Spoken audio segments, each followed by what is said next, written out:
Please subscribe and don't forget to press the bell icon to get notified whenever we upload a new video.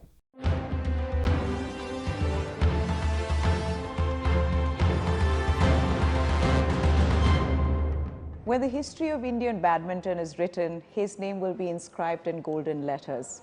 Under his tutelage, there are 7 Indian players in the top 20, including the men's doubles, and Pullela Gopichand is far from being done. I'm sitting here. He is a legend, and thank you so much, Gopi, for taking out the time to talk to us, and congratulations on that brilliant performance at the Commonwealth Games by your team. You had a lot to do with that. Now, while we all woke up early in the morning to watch the dream final between SAINA and Sindhu, I kept looking out for you on the screen and you weren't there. What were you doing? Well, I think for me, for many of us, maybe it was a dream final. For me also it was a dream final, but the result didn't matter for me. And it was great actually to have, be assured that the gold and silver are both ours, and that's a great feeling to have. Very rarely in world badminton at the highest level you get this kind of a occasion where on the final day you're sitting happy that no matter what happens, we're going to be winners.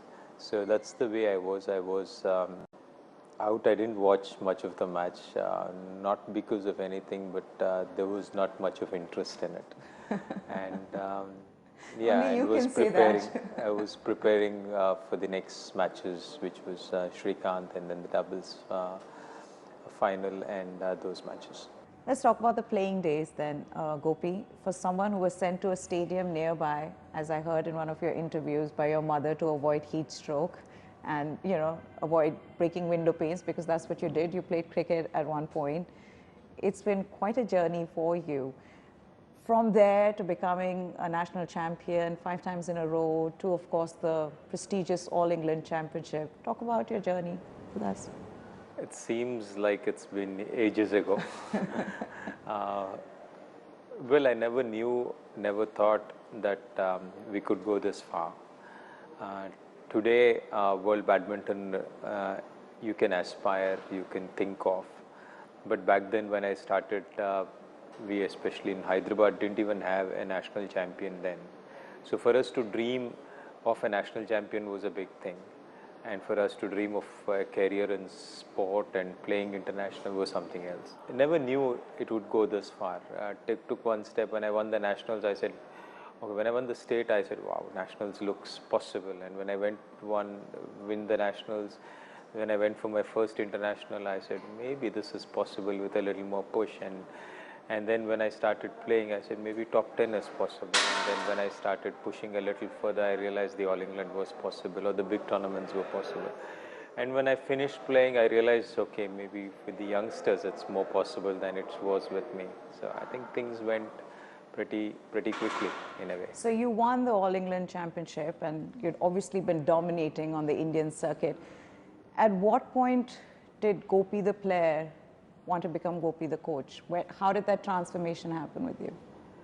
Well, my life has been all about badminton since from 1985, when I was about maybe 11 years old. I only played sport. I never knew anything beyond. So for me, my life was centered around only sport. And when I finished, and not that I wanted to finish, but I had injuries. I had about 4 surgeries on my knees. I couldn't play as the way I wanted. So I would still go to the stadium, and then if my knee was hurting, I would coach, and if it wasn't hurting, I would play. And slowly, it just was a transformation which happened almost seamlessly, because I went to the stadium and every day I would check myself whether its body was okay. If it was, I would play. If it wasn't, I would coach. And that's how it happened. And basically, and then what prompted me to push further was the fact that as time went, I realized, why was I wasting time on my practice when the juniors could do better, and my contribution to them would be better than me myself playing. So that happened, and I said, okay, forget it now. Maybe I can try, but I may not reach the world levels which I wanted to. and maybe these youngsters can do it better than I can do it. So that's how I did the final push of stopping playing and then doing coaching.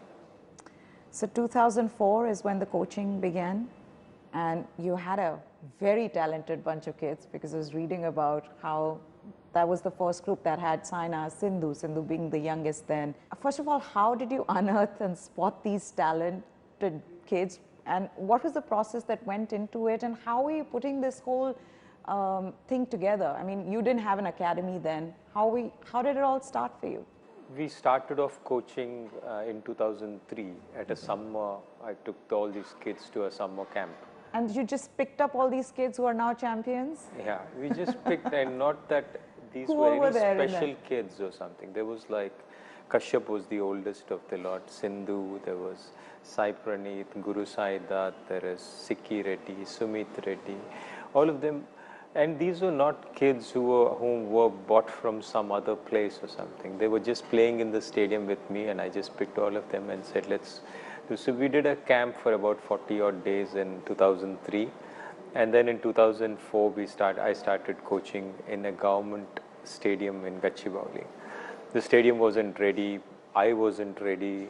There was no funds, no shuttles, nothing. But I just jumped in, and every day seemed like a challenge, and every day seemed very new for me, because the enthusiasm was there, but the challenges were many. Funding, infrastructure, people, big challenges. People wouldn't accept me coaching in that sense.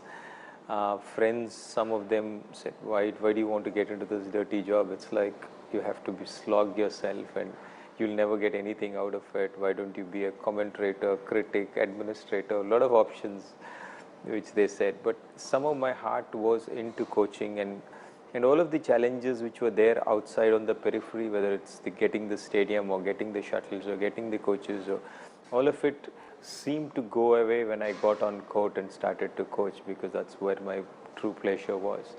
And within no time, 1 year, 2 years down the line, SAINA'S started doing well, Kashyap started doing well, and then the bunch of kids started challenging at the sub-junior and junior levels, and for me, they became my world, and their victories gave me the most happiness and satisfaction. So it just went on, and I didn't have to bother about the other difficulties which I had, because the pleasure which I got out of these kids winning would surpass all of the challenges which I had.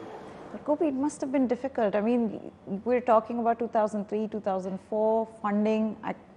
I mean, where was the funding coming from? How were you managing to make sure that these kids get the kind of facilities? Because they obviously seem to have done so well. I mean, they all are doing well now internationally. But I mean, what kept you going? There was an interview where you talked about how you had to mortgage your house to make the academy. What was it? Was it just for these kids? What was it that kept you going? I wouldn't say it was for these kids. I think it was for myself. The kind of pleasure I got out of these kids winning was something fantastic, which I really loved. And also the challenge, the fact that I always have grown up listening to people telling how Indians are not good enough and how we may not be the best badminton players ever. And for me, the challenge was to prove that what I believed was that Indians are good at the sport. Although it might look, when I look today, it looks really crazy, because the kind of things I've done has been unbelievable. Would train, coach for 5-6 hours in the morning, then go run around corporates to hear and know from most of them, and then go back and coach again in the evening. We organize tournaments. I don't know how much money out of my pocket I have spent. We never had any accounts. We never had any people managing any of it. And for years it went on like this. And it sounds strange, but the kind of happiness I got out of it, I don't think I would have got out of anything else. So I did it a lot for that pleasure of my kids winning, of the challenge of proving that it is possible to be the best in the world. And those things looked very possible, and those challenges kept coming, and the moment you kept surpassing them, you actually had a lot of energy and enthusiasm for the future. So Saina broke through first, and then, of course, it became Saina versus China, I remember. What was it like for you when she won the bronze at the Olympics? I mean, did you then feel vindicated? Did you feel that all that you'd done and that, you'd sort of proved everybody wrong, that here I am, I can give champions? Well, for long, for us in our country, we somehow believed that the Chinese, Indonesians, Malaysians are better equipped, better born to be badminton players, and we Indian physiques aren't, which I for a long time said, no, we are genetically built for the sport. And then the other challenge was women, because the thing was that we had players in the past, whether it's Suresh Goyal or Nandu Natekar or Dinesh Khanna or Prakash Sir. We had men's champions and men winning, but we never had women score at the highest level. So the thought which was put into all of us that Indian women are not strong enough. And so it was kind of these thinkings which I wanted to break, and somehow when Saina won big, that is when people acknowledged that fact. So I went to corporates with a brochure. I remember saying, one day we'll win an Olympic medal. And that was the goal when we started the academy. And people said, Gopi, you must be joking, tell me something else. And that's the kind of thought things were. And then when I won the Olympics, I remember actually thinking I'll stop coaching, because this is all I wanted, because it meant so much at that point of time that now the brochure of the academy also says to win an Olympic medal. It didn't mention which medal. So I said, I'm done. The academy's job is done. Yeah, we won a medal. That's our goal, and we've done with it. But then I think, of course, as in when each challenge you overcome, you realize that there are more goals ahead, and then you keep pushing. But for me, 2008 Olympic quarterfinals of Saina was very important, because badminton came into limelight, and it does come into limelight only at the games normally, whether it's the Olympics or Asian Games. So people in 2006 and 7 knew that Indian women badminton was good, but the spotlight on Saina at the Olympics made sure that Indian badminton got into focus. And then 2010 Commonwealth Games was a good platform to establish that fact, and 2012 was important as well. There's a lot of talk about your relationship with Saina. We parted ways, she's come back, now she's training with you, and she looks hungrier than ever. She's just won a bronze at the Asian Championship. What is your relationship like with her right now? I mean, because I spoke to her in an interview, and I asked her, this is before the badminton league had started, and she said, I don't know, people around us wonder what our relationship is, and our relationship is very normal. I talk to him like I have done all these years. There is no change. I asked him, I wanted to come back to the academy. He said, you're welcome, please do come, and that's where it ended. I mean, there is nothing that, I think people are making it up. We don't have any issues. Like, I have also seen players sometimes wonder, oh, they are together, what will they talk now, what will they say? He says, we talk like normal people. I have known her, I have seen her, I have trained her for over 10 years before she decided to train elsewhere. And well, it hurt, but it was okay, because I had other work. Probably at that time I needed that challenge as well. But for me, she's the same kid who I've seen years ago, and I'll be happy to help her out whenever. And yes, I know I may not be able to do everything all the time for all the people, but Saina is special. She is Bota's laurels, and I believe that she has the potential to do even better. And she's somebody, I haven't seen an athlete who has so much of drive like Saina. So I think it's great to have somebody like that. because the belief itself can take you a long way. We needed that belief in 2004 to crack the barrier, and today I think she can do even better, and age-wise also she can break those barriers, because if somebody can do it, Saina can do it. While Saina was doing well, we suddenly had this tall, lanky girl who was capturing the imagination of this country. Sindhu came on the international circuit, and of course she came in much earlier when she, went into top 20 at the age of 17, went ahead and won a medal at the World Championship. At what point, while you were coaching her, did you feel she is meant for greatness, that she is going to be able to do well? Was it her physical ability? Was it the mental strength? What stood out about Sindhu? Well, I remember having on my journey back from the Asian Games in China, Guangzhou, in 2010, on the way back from the airport, I called Saina and Sindhu and said, Sindhu, we need to start tomorrow at 4 in the morning. And she said, okay. And I remember that because somewhere around that time, when she's 19, so it was 15 years old, when she barely managed to win the sub-junior nationals. And I somehow believed that I wasn't able to give her the time which she needed. And I was starting at 5:30 in the morning already, so I didn't have any option. So I had to bring her in early at 4 in the morning. So I believed that she was good. She had the physicality to play the world's top players, and she needed work on movement, on strokes and stuff.